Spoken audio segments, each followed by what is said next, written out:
Online, okay. Welcome, fellow councillors and staff. Open the meeting, the 22nd of February 2022. In accordance with the Local Government Meeting Procedure Regulations 2015, the public is advised that the proceedings of the meeting of the council will be recorded on digital media to assist in the preparation of the minutes and to ensure that true and accurate account of debate and discussions of the meeting is available. Acknowledgement of country. The West Coast Council acknowledges the traditional custodians of the land on which we gather today and pay respect to the elders present and emerging. Record of attendance and apologies. So we've got two apologies tonight from Councillor Geraghty and Councillor Evans.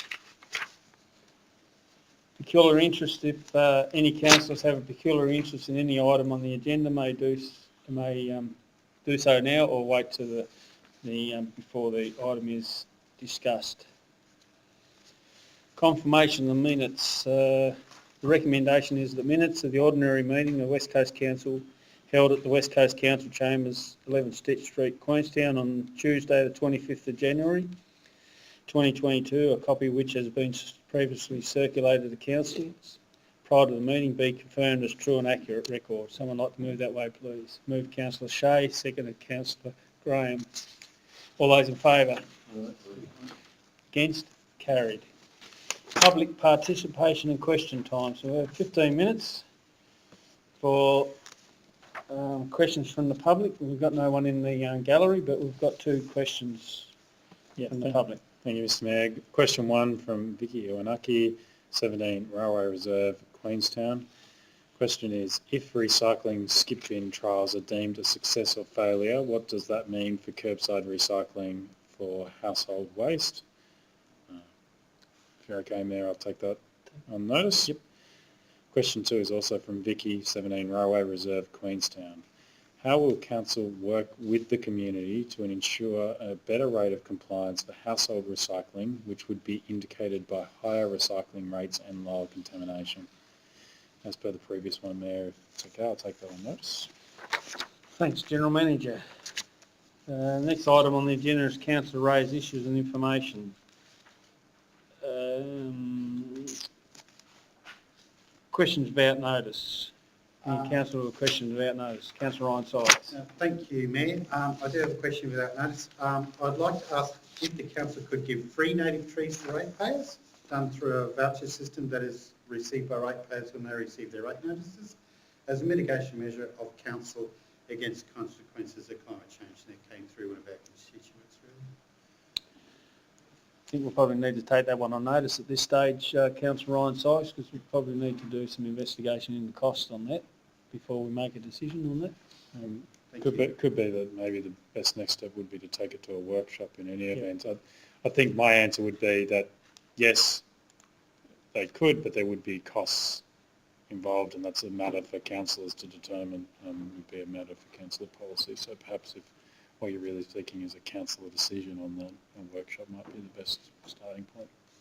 Thanks, thank you. So, okay. And the second question is, so with regards to the agenda, usually in the past we've had it itemised in terms of what number agenda items. So I just wanted to know why that's been removed from the latest format of this agenda and whether that can They are still itemised. So at the front, yeah. Also, if you look in the top bar,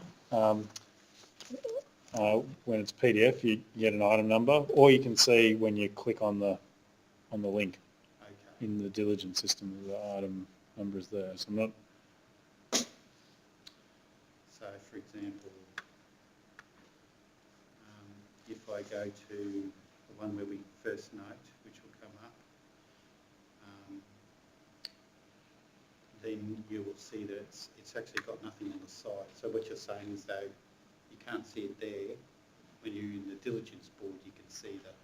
Through you, Mayor. Sam just showed me just before the meeting an icon at the top left-hand bar. If you click that, it actually brings the agenda. I was only aware of it until 5 minutes ago myself. But it actually does show the item number. Okay. on the left, if you have a look at that very top icon with three little lines and a dot beside them, Yep. click that and it'll drop down the actual agenda items one by one.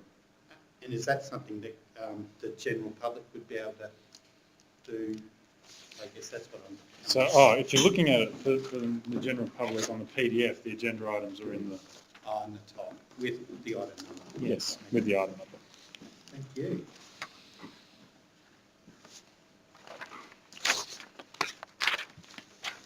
No questions on notice. There's no motions without notice. And there's no motions on notice. Councillors, Mayor and Councillor diaries and communications. Any questions on any of them items in the councillors and Mayor's diaries? No? For noting, that is. Council workshops. Council resolved to note the following workshops were conducted by council since the last ordinary meeting. So we had the Monday the 31st of January, we had the financial management strategy, long-term financial plan. And then today we had the Lower Highway Safety Upgrades Briefing, Service Levels, West Coast Spirit Award Review, Footpath Asset Management Plan, Annual Plan Discussions, and Annual Plan Action Item Discussions and Code of Tender and Contracts Review. For noting. Through you, Mayor, is this the time to have a little bit of discussion about it? Spirit Awards, we talked about that today. Is this the place to have a bit of No, chat? well, I think we'll probably I'll send an email out to other councillors first and we can, discuss. Council's decision and status report action item list. Council resolved that the status report action item of open council meeting decision be received. Is there any discussion on any of the matters? All those in favour, we move them? Yep. All in favour, carried. Committees of council report and recommendation. Council resolved that the council committee reports as presented be noted. So we've got just an education training. There's one about the training fund and Parfit Scholarship Fund have been extended to June this year. And, about extra publicity around that. Emergency Management Committee highlights. Yes, through you, with the emergency management highlights, the fires that we had in recent times, did we end up finding out what caused the fire in Tulla community just north of the bridge there? We've received no information on what the cause of the fire is, and we wouldn't expect to in the normal course of business. Should the police or firefighters have some information on that, they'd release it through their normal public channels rather than to us. Okay. Thank you. Okay, that was for noting. General Manager Report. The recommendation is that General Manager Report as presented be noted. Someone like to move that way, please? Move Councillor Newman, secondly Councillor Ryan Sykes. Any discussions on the General Manager Report? There's no discussion. Put it to a vote. All those in favour? Against? Carried.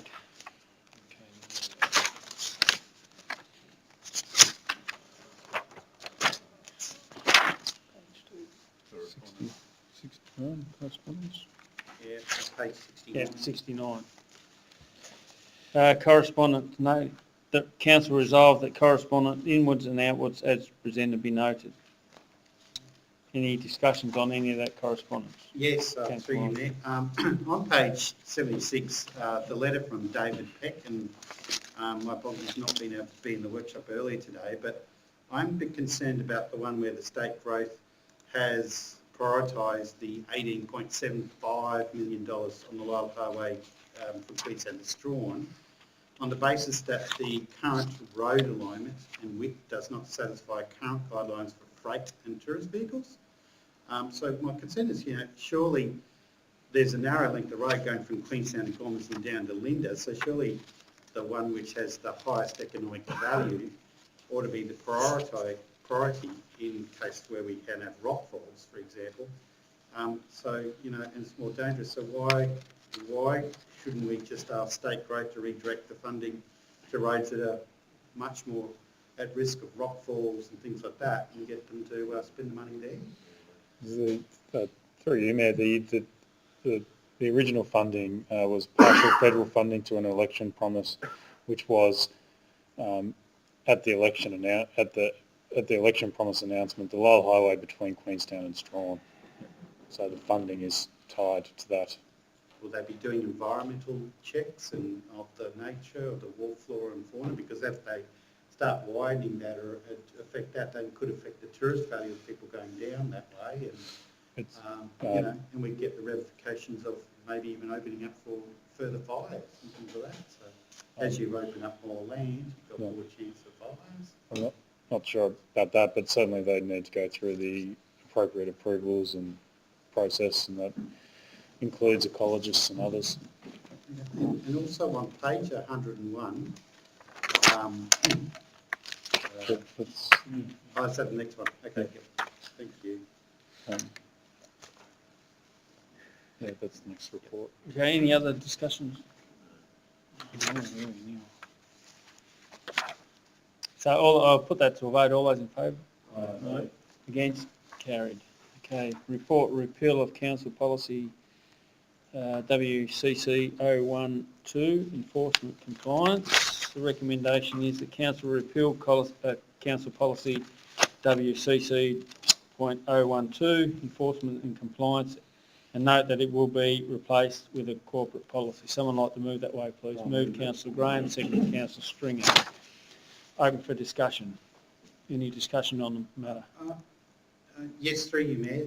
This corporate policy that's getting replaced, is it identical to the one last year, or has there been a few changes with respect to...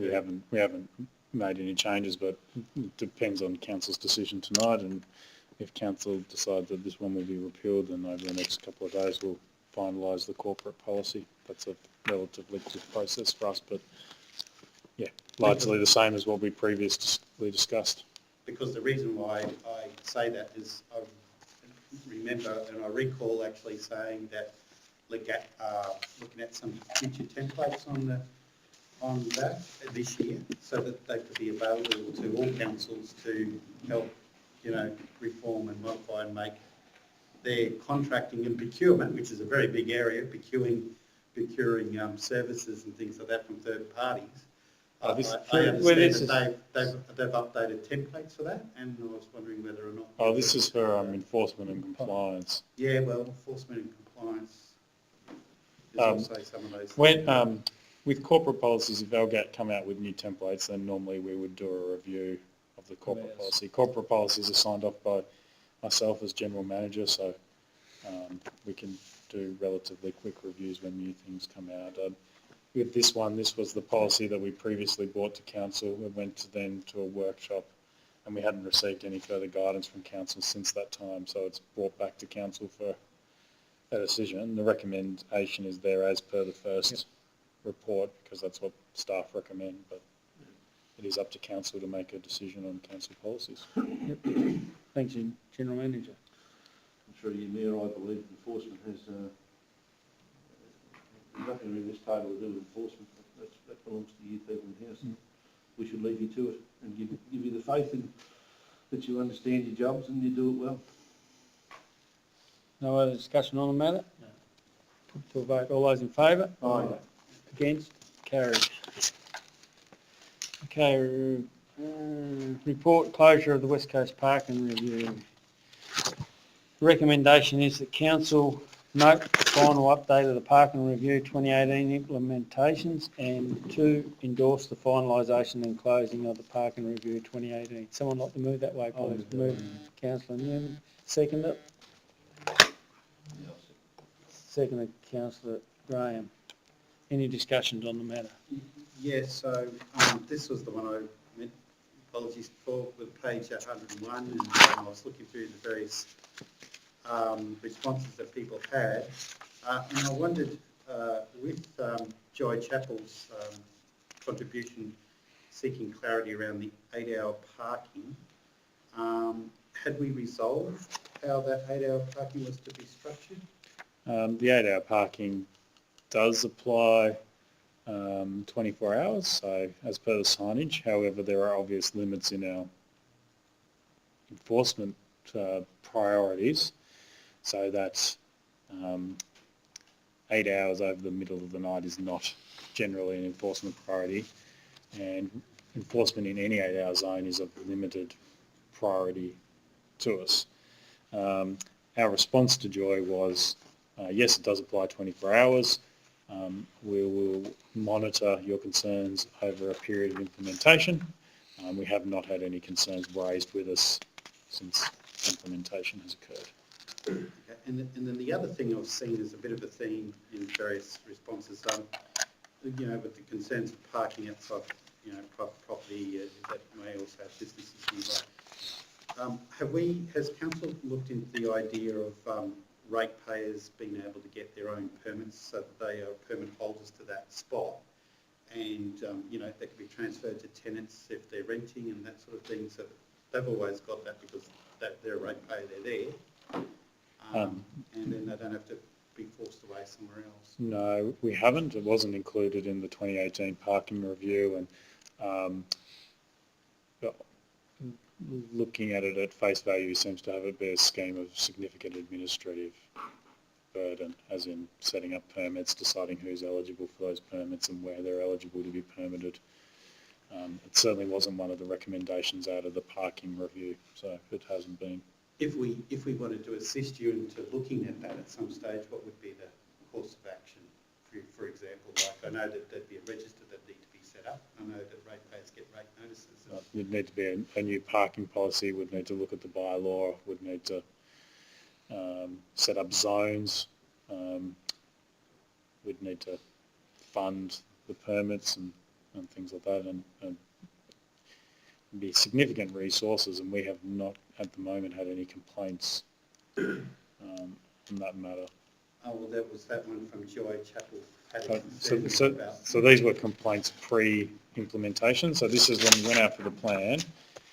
So we went out with this plan on Queenstown CBD. These are the comments that we got back at the time prior to implementation. Yeah. And so many of these comments have been included as modifications in the implementation. Yes. And it's now been implemented for several months, and we haven't been receiving further complaints. So you think it's just going to be sustainable, there won't be issues? yes, certainly on the 8-hour zone, I don't believe there's been we haven't had any issues at all. Okay. Through you there. Yes. Appendix 3, where it's got the action line was started, it says proposed facility spots on Bow Street and Wall Street not feasible. What was the issue around that? Engineering standards for disability parking spots require a certain width, and we couldn't get it in there from the centre line. So it's worked out okay in places where we've had disability parking spots already in place because they're not covered by the current engineering standards. But say, for example, up on the one up near Evans's, that was going to come out to the centre line nearly in the sort of width you needed. So what we've done instead was we've provided courtesy spots. So we've put signage up to say these spots should be available to those that are less mobile, but they don't meet the engineering requirements to be signed as disability. And we'll keep on, now we're more aware of the expanded engineering standards for disability spots. We'll bear that in mind when we're trying to find new locations for disability spots. It's going to be difficult. You need to be in a car park, really. Yeah. Just with regard to the Evans one, did we investigate a courtesy spot in Orr Street rather than in Bow Street? Outside somewhere on that? We did a walk around. I can't remember the exact reasons, but we've been up there and we're looking even across the road and that sorts of things. But sorry, I can't remember the exact reason. But we looked at the site and we've determined that was the best place to put it. Okay. But I think this report is really about closing off that Yep. parking implementation plan. And part of that plan is that operationally now, how we'll deal with loading zones and permit requests and disability spots is businesses request them. Yep. We assess them as they come in. Yep. So if someone wanted another courtesy spot, they request it as per our parking policy. We look at it.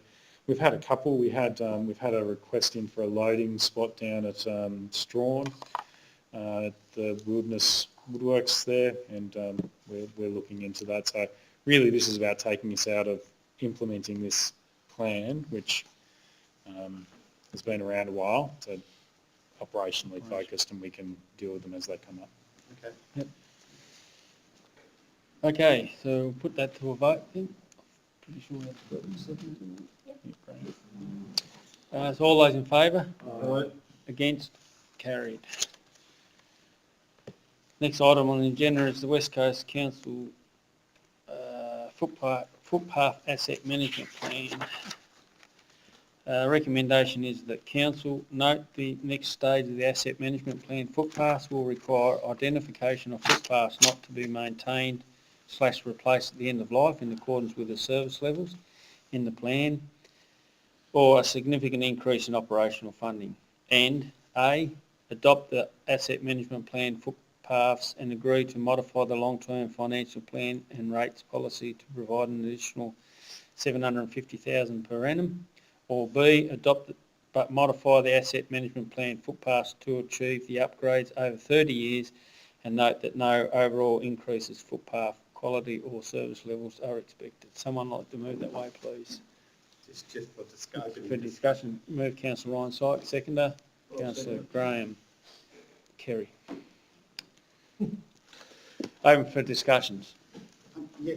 Through you, Mayor. So had a look at this on page 140. I looked at the map of Rosebery. Might be an older map. But I noticed that the strategy there looks at pathways, but it doesn't look at the pathways of Gibbon Street to the footbridge over Stick River and then into Rosebery. The other area, which is the South Rosebery area, I guess you could say, just on the other side of Stick River there. So I wanted to know why not, because there clearly has been a walkway there in the past.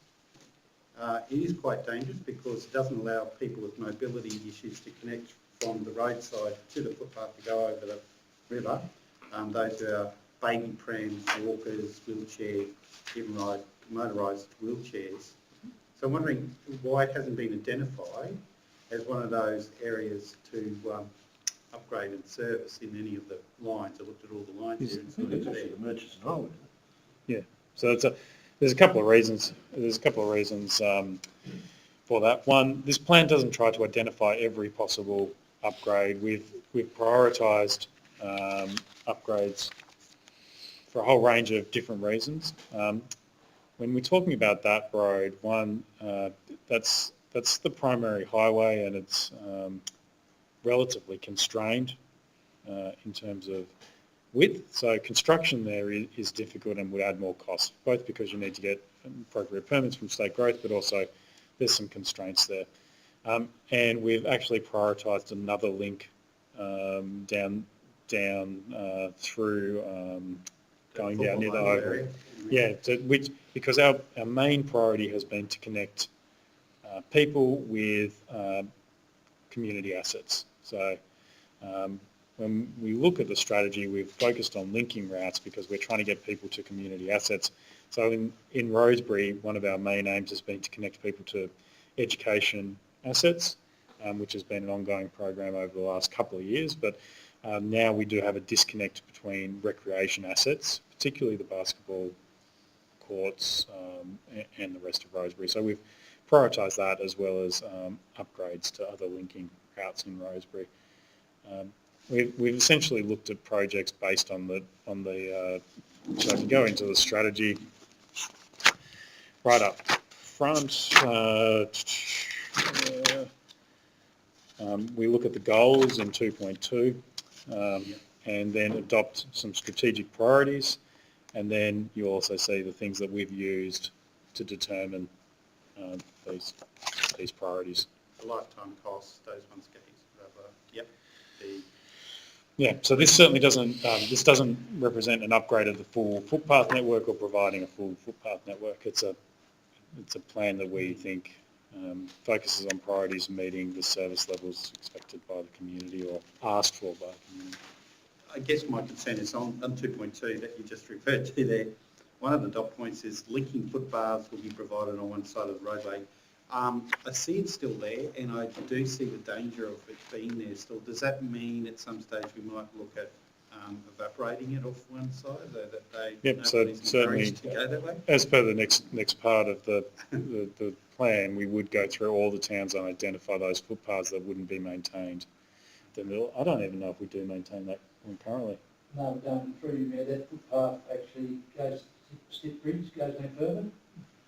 There's a little bit of a track on the other side of it, but it's just not maintained, not feasible. Okay. That one, I mean, it goes up through the back and up to the other linking road. Okay. So it's to be discontinued at some point. Yeah, well, we don't maintain it currently, so I guess that's one of the things this strategy aims to clarify with people. Okay. Thank you. Okay, councillors, well, we've got two options there on the board. It's either A or B. The 30-year one is the less costly one. What's the advantage for you there? Is that because you could longer term strategise? Well, we provide two options. Option A, 750,000 additional spend a year, is the option that's the cost we believe of bringing footpaths up to an improved service level. So we created the plan understanding that the community and councillors have often talked to us about improving footpaths and the importance of people walking around the community. We've created a plan that we believe will deliver that in a reasonable time frame. That plan costs $750,000 additional per annum.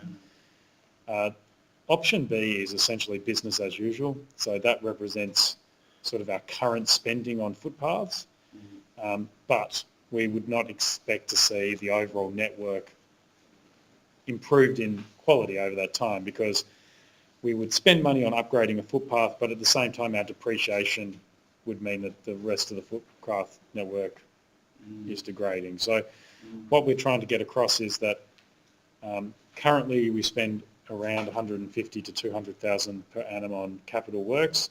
That gives you the footpath network that we have today. If you want to dramatically improve that over a period of time, you need to increase funding.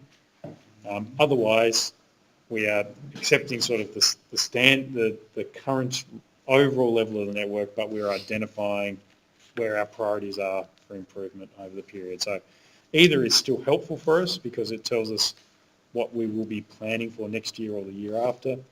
It helps us with asset management because it has some guidance on inspection regimes and other things, and it also helps us on depreciation by acknowledging that service level and removing some footpaths off our maintain list.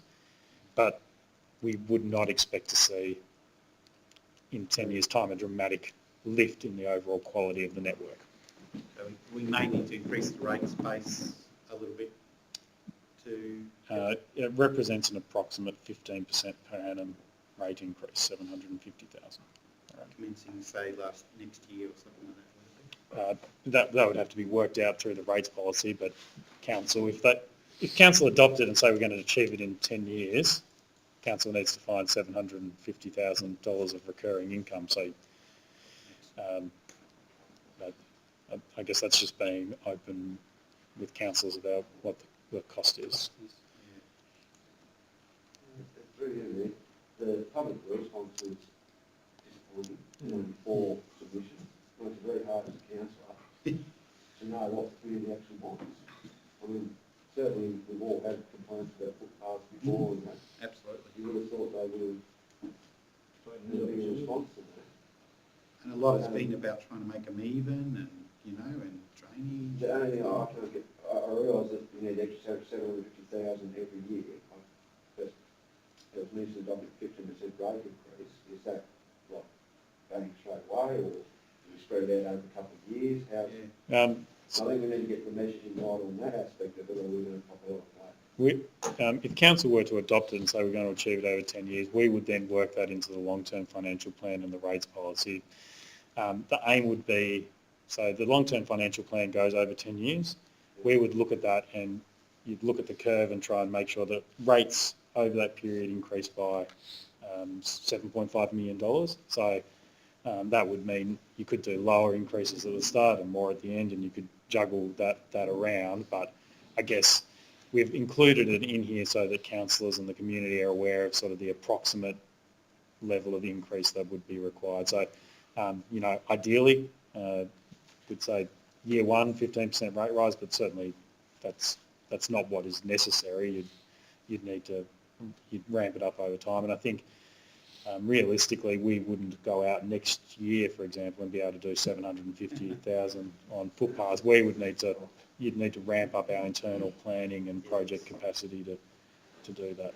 But it's also ongoing, because once you increase the quality of the network, you've got that depreciation built in, so that the community needs to be aware. To have better footpaths, you need more rates, because at the end of the 10 years, you've still got to maintain that. Otherwise, it declines again.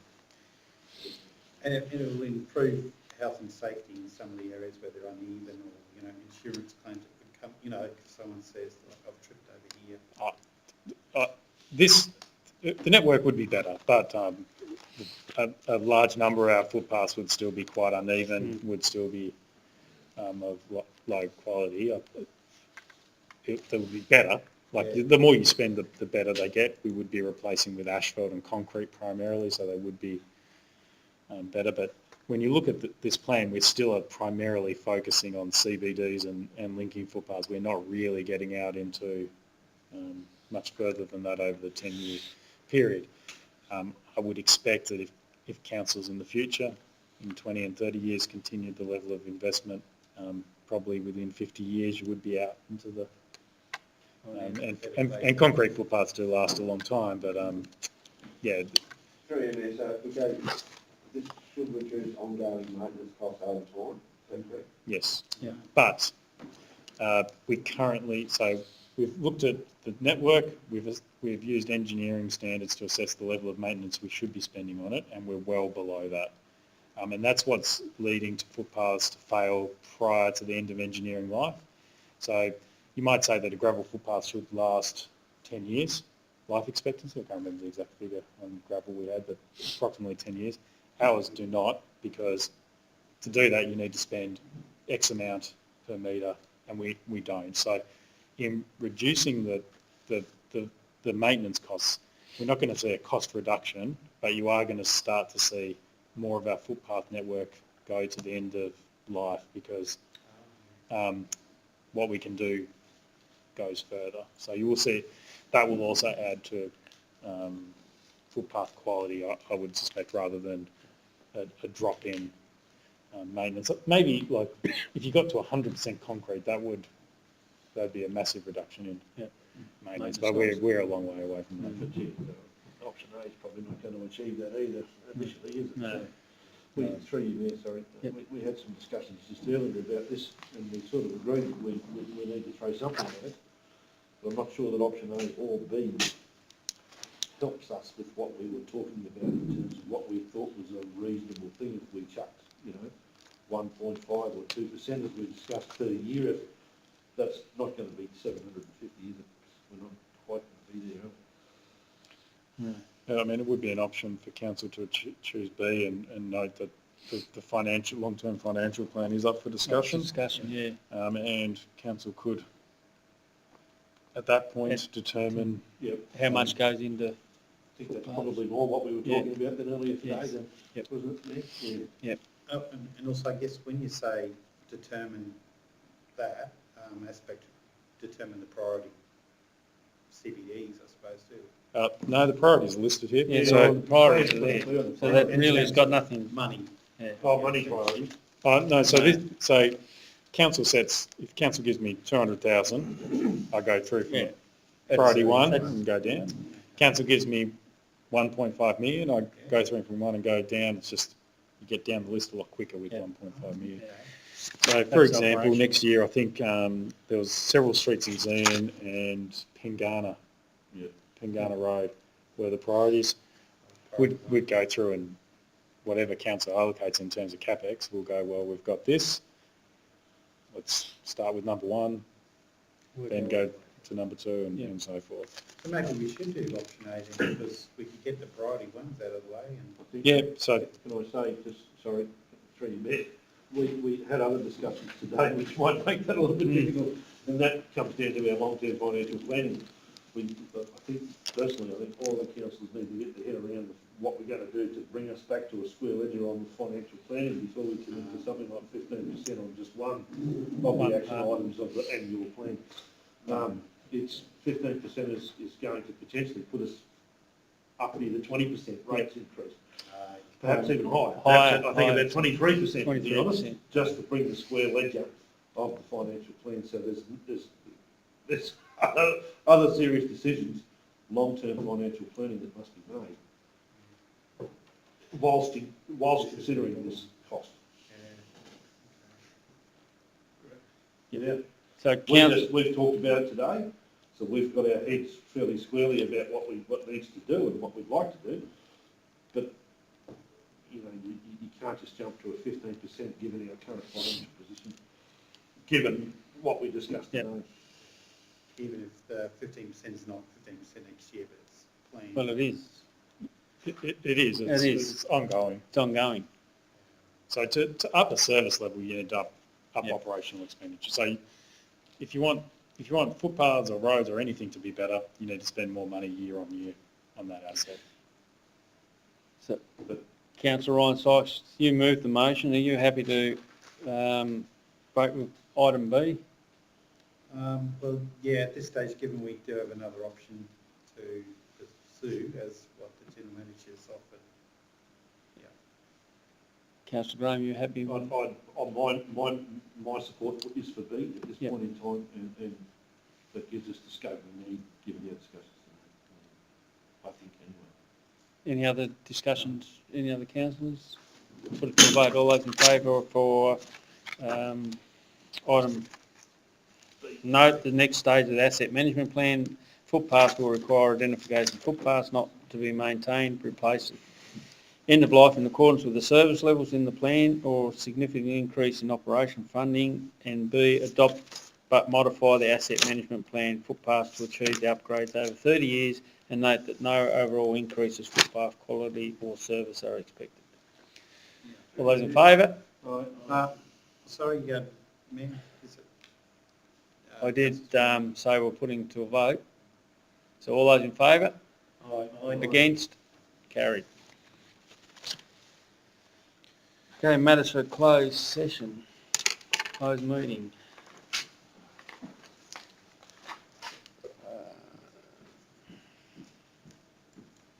Item 42/22 is items to be discussed in closed session. Someone like to move that way, please? Move, Councillor Ryan.